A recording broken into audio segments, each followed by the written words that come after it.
Hi guys, it's been a while. Matagal ako hindi nag-voice over kasi tinatawanan ako sa una kong voice over. By the way, gagawa tayo ng salmon sushi. Una, lalagyan muna natin ng rice, vinegar, tapos asin. Halu-haluin lang. Gagamit naman tayo dito ng smoked salmon dahil wala tayong fresh. Sana all fresh. So, ayun nga, hindi ako nakagawa ng mga vlog, ng mga videos, ng mga nakaraang araw. Pati kahapon wala akong pinost. Kasi nga nagkasakit ako.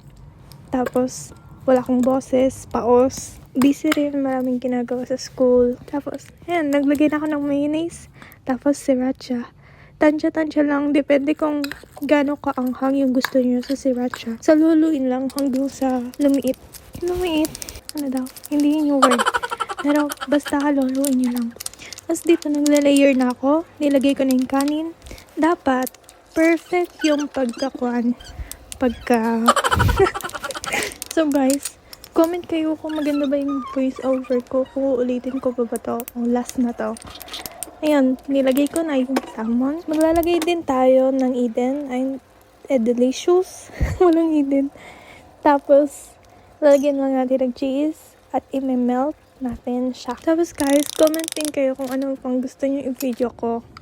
Kasi yung kanta, siguro mga, hindi ko pa alam kung kailan pa ako ready. Anyways, nung na-melt ko ng cheese, naglagay na ako ng crushed nori sheets. Tapos titikman na natin.